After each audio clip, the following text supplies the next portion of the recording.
Welcome back. Before we dive in today, I want to talk about school dances and a parenting concern I have about them. This has been on my mind for a few years, and it came up again recently because my daughter had a middle school dance. My concern?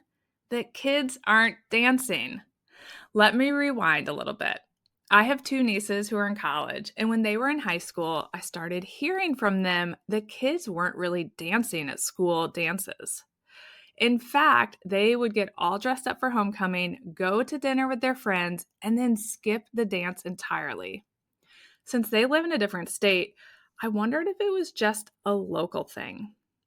Then this past fall, I was tailgating at a football game and chatting with some high schoolers who had had homecoming the weekend before. When I asked them about it, I found out that once again, there wasn't much, if any, actual dancing going on at these dances.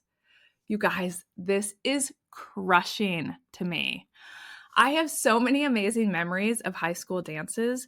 We danced up a storm and walked out of that cafeteria or wherever that dance was, dripping in sweat from the ultimate dance workout that we had.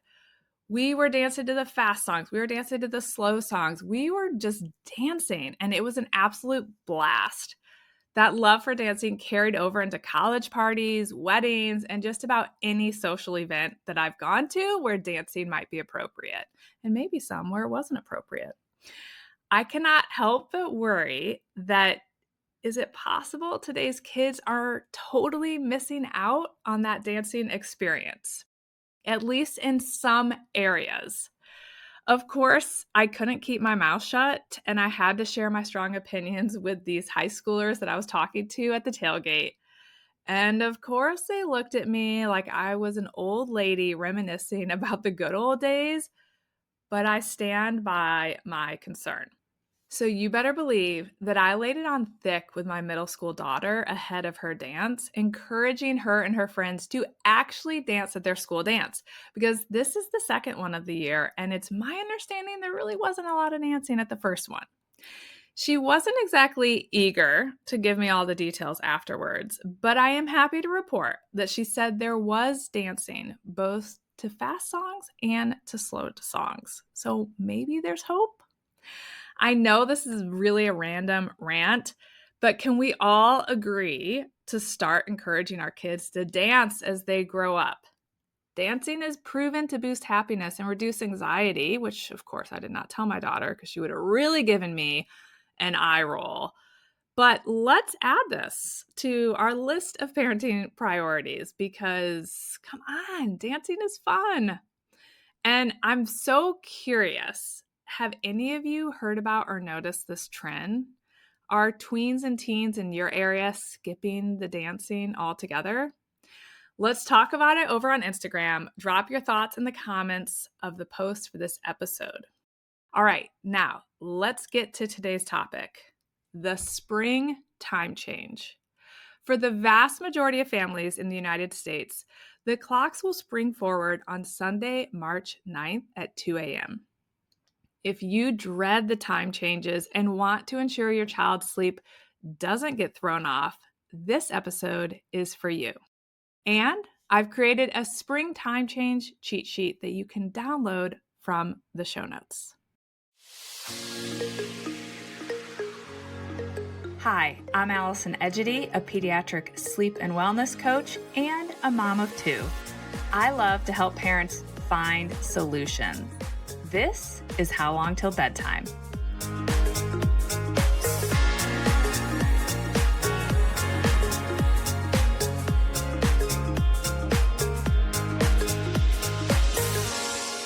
Are you dreading the upcoming time change and how it might mess with your child's sleep? If so, I have good news. This is actually the easier of the two time changes. On Sunday, March 9th at 2 a.m., the clocks will spring forward for most of the country, meaning we lose an hour. But don't worry, I'm going to walk you through exactly how to adjust your child's sleep with minimal disruption so that by Monday morning, you will all be back on your typical schedules. I'll also answer a very common question. can you actually use this time change to shift your early riser to a later wake up time? All right, let's get to it.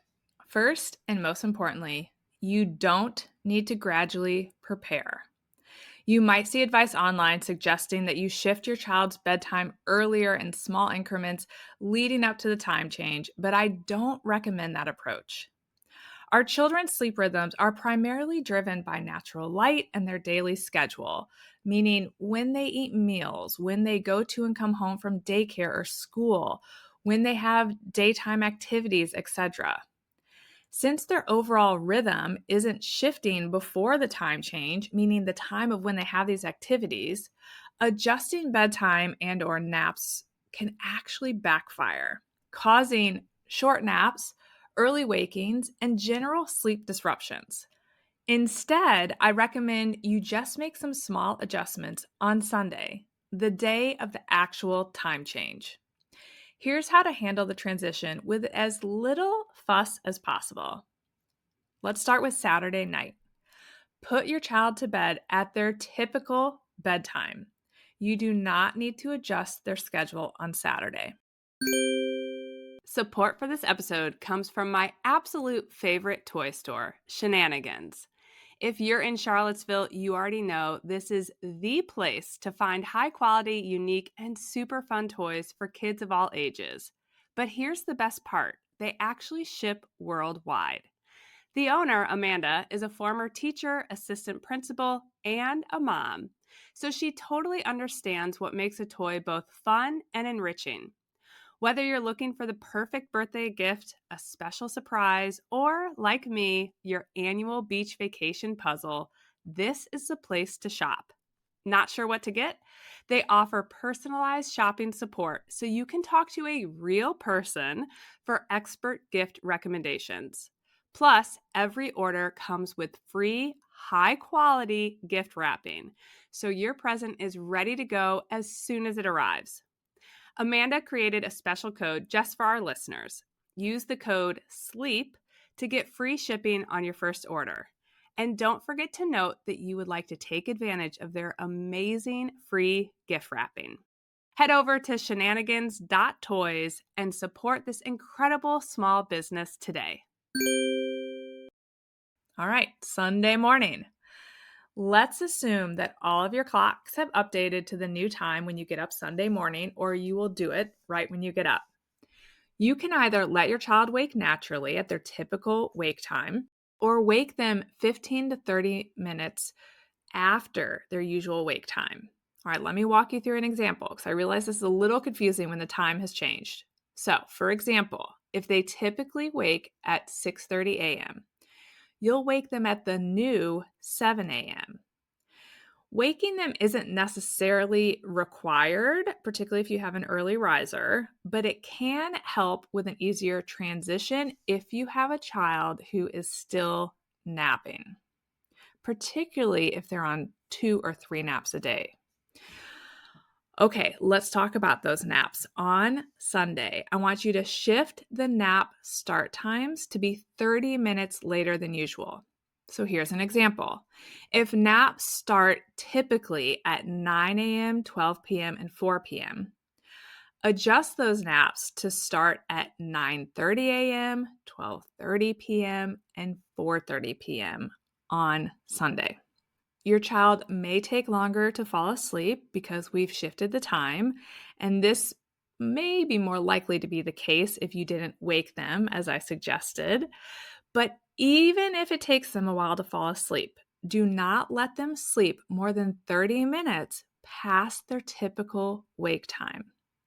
For example, if they typically would wake up at 10:30 from that very first nap, you'll wake them up at 11, no matter how long it took them to fall asleep. And then you'll forge ahead to the next nap. Now, let's talk about Sunday night.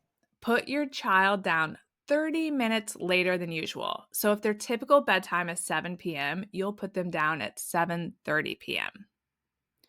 And then Monday morning rolls around. You can go ahead and wake your child up at their normal time and return to their typical nap schedule. By sticking to the normal wake up times, nap times, and meals, their body will sync up very quickly with the new time, particularly once we hit Monday and they're on their typical daycare or school schedule or activity schedule, and meals are at the typical time.